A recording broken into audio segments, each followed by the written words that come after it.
Assalamualaikum warahmatullahi wabarakatuh. Perkenalkan, nama saya Dede dari kelas 9I. Saya perwakilan dari kelompok 1 di SMP Negeri 1 Tempura.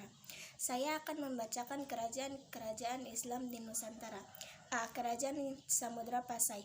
Kerajaan Islam pertama di Indonesia adalah Kerajaan Samudra Pasai yang terletak di pesisir timur Laut Aceh, Kabupaten Lok Semawe atau Aceh Utara sekarang.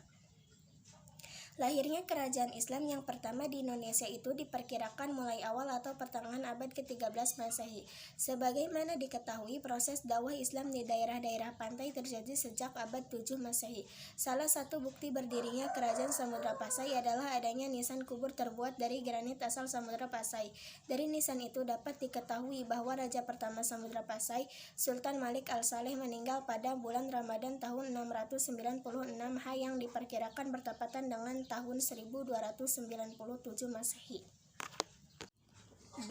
Kerajaan Aceh. Kerajaan Aceh terletak di daerah yang sekarang dikenal dengan nama Kabupaten Aceh Besar. Nama Aceh menanjak dengan cepat pada abad ke-17. Sejak itu seluruh Aceh berada di bawah naungan Aceh berpusat di Kutaraja.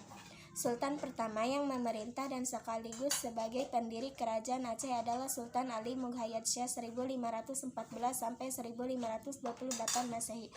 Ali Mughayat Syah meluaskan wilayah kekuasaannya ke daerah Pidia yang bekerja Portugis, kemudian ke Pasai pada tahun 1524 Masehi. C. Kerajaan Demak. Kerajaan Demak didirikan oleh Raden Patah pada tahun 1478 Masehi. Beliau merupakan putra Prabu Kertabumi, seorang raja Majapahit setelah tahta ayahnya jatuh ke tangan Gerindra Wardana dari Kelindaha dan Demak menjadi terancam. Terjadilah peperangan antara Demak dan Majapahit yang dipimpin oleh Gerindra Wardana dan keturunannya, Prabu Udara, hingga tahun 1518 Masehi. E.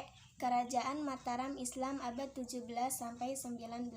Kerajaan Mataram Islam berdiri pada tahun 1586 dan raja pertamanya adalah Surawijaya yang bergelar Senapati Ingalaga Saidin Panatagama, artinya panglima perang dan ulama pengatur kehidupan beragama. Pusat kerajaan ini terletak di sebelah tenggara kota Yogyakarta, yakni di Kota Gede. Kerajaan Mataram mencapai puncak kebesarannya pada masa pemerintahan Sultan Agung Hayakusuma 1613 sampai 1645 Masehi.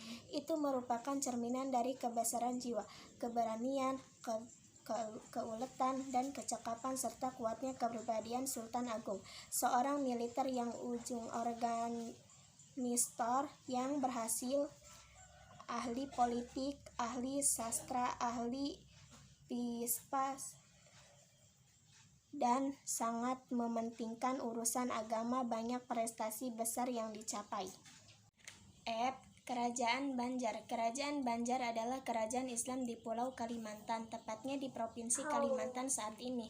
Pusat kerajaan Banjar yang pertama adalah daerah di Kitaran Kuin Utara, Banjarmasin. Namun, setelah keraton di Kuin dihancurkan oleh Belanda, pusat kerajaan dipindahkan ke Martapura. Kerajaan ini berdiri pada tahun 1526 Masehi dengan Sultan Suryansyah Raden Samudra sebagai sultan pertama. Kerajaan Banjar makin berkembang dan bertambah luas. Wilayah luas kekuasaan kerajaan Banjar meliputi Banjarmasin, Martapura, Tanah Laut, Margasari, Amandit, Alai, Marabahan, Benua Lima, serta daerah hulu Sungai Barito. G. Kerajaan Goa Talo. Di Sulawesi Selatan pada awal abad ke-16 terdapat kerajaan bercorak Hindu, tetapi yang terkenal adalah Goa Talo, Bonewajo, Sopeng, dan Luwu.